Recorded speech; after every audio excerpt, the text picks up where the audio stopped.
Antarctica, a place where the sun disappears for months and temperatures plunge to levels no human should endure. It's an unforgiving landscape where isolation gnaws at the mind and the cold seeps into the soul. Tonight, we take you to the edge of the world, to a research station surrounded by darkness and secrets buried deep beneath the ice.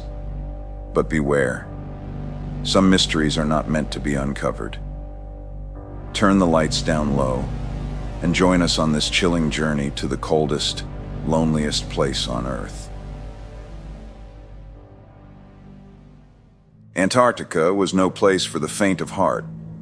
At the height of summer, temperatures barely crawled above -20 degrees Celsius or -4 degrees Fahrenheit. In winter, it plunged to -60 degrees Celsius, -76 degrees Fahrenheit, and the sun disappeared for months. For the 6 scientists stationed at the Polaris research base, the unending dark was as much a challenge as the icy winds howling outside. Psychologist Dr. Elena Novak had warned her team about T3 syndrome, a condition caused by the extreme cold, darkness, and isolation.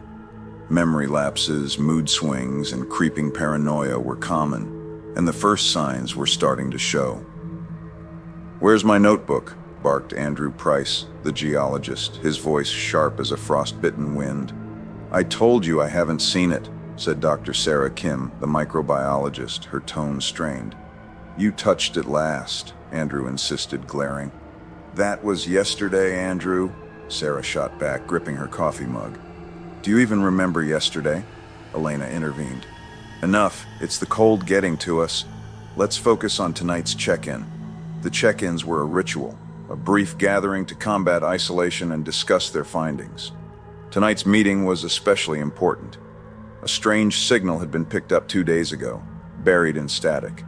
A rhythmic pulse that didn't fit natural patterns. The team initially dismissed it as equipment interference, but it had grown stronger. "This could be seismic activity," Andrew said. "Or some sort of underground geothermal event," Sarah added. But when Dr. Viktor Orlov, the physicist, analyzed the data, his face grew pale. "This signal, it's not geological, it's structured," repeating. The signal pulsed at steady intervals, increasing in clarity. Victor enhanced the audio playback, and a metallic echoing sound filled the room. It wasn't a language, but it felt deliberate. "What are we listening to?" asked Alex Torres, the engineer, his eyes darting nervously. "Whatever it is," Victor said, "it's deep beneath the ice, roughly 3,000 meters down." Dr. Hannah Pierce, the climatologist, furrowed her brow. "That's impossible. There's nothing alive under that much ice." "Life, no," Victor replied, "but perhaps something else."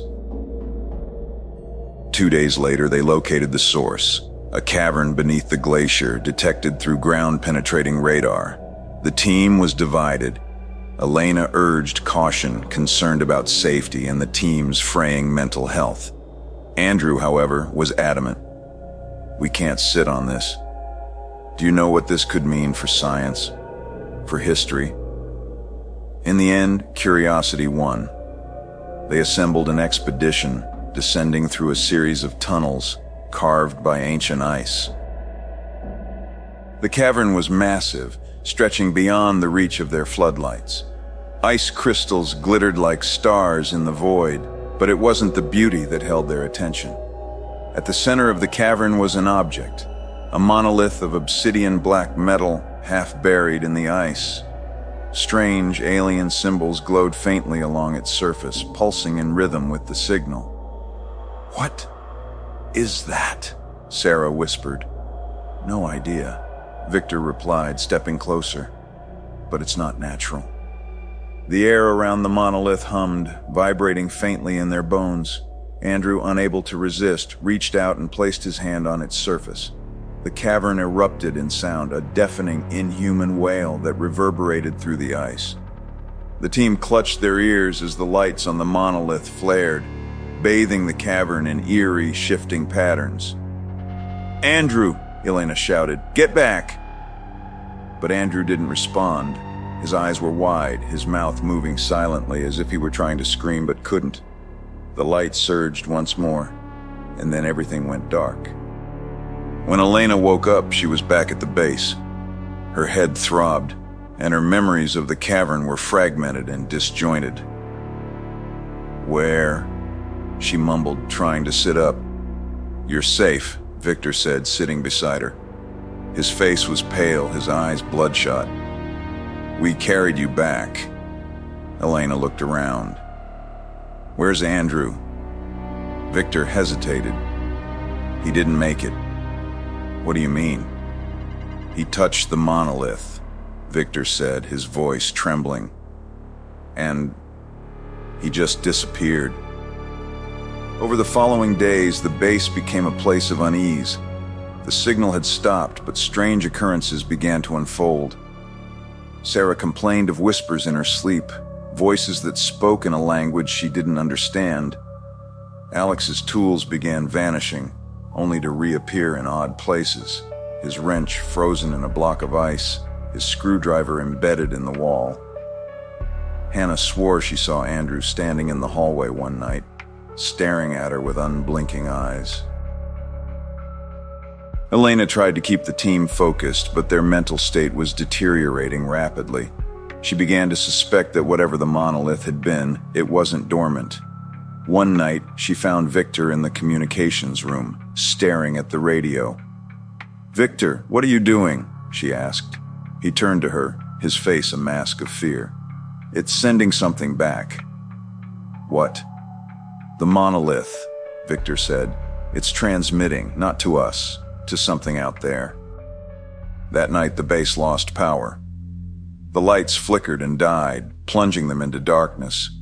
The cold seeped in faster than it should have. "Everyone stay together," Elena ordered, lighting a lantern. But when she turned, Sarah was gone. "Sarah?" Elena called, her voice echoing in the empty halls. No answer. They found Sarah in the lab, staring blankly at the wall.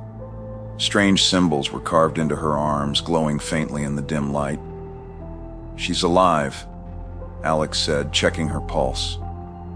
"But she won't respond." Before they could do anything, the walls of the base began to groan. A low, guttural sound reverberated through the structure, as if the ice itself were alive. "We need to leave," Elena said, her voice firm. "Now." The remaining team fled into the storm, their breaths freezing in the air. But as they trudged through the snow, they realized they weren't alone. Shadows moved at the edges of their vision, figures that shouldn't have been there. "It's Andrew," Hannah whispered. "He's come back." But it wasn't Andrew. The figures moved unnaturally, their limbs jerking and bending in ways that defied logic. Elena pushed forward, her only thought to get away. But the shadows closed in, their whispers growing louder. When Elena woke up, she was in a hospital bed.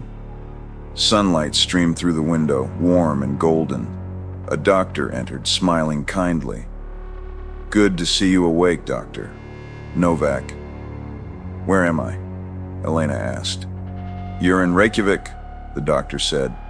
"We found your team at the edge of the ice. You were the only survivor." Elena's heart sank.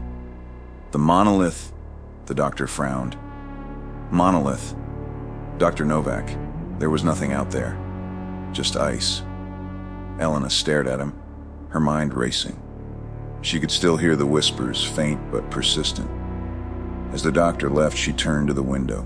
Her reflection stared back at her, but it wasn't hers. The eyes were wrong, and they were glowing.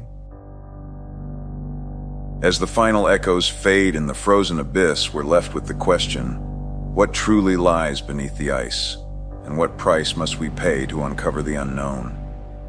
If you enjoyed this harrowing tale, don't forget to like, subscribe, and hit the bell for more unsettling stories. And remember, sometimes the greatest horrors aren't in what we see, but in what we can't escape. Thank you for watching, and until next time, keep your TV off and your mind open to the darkness.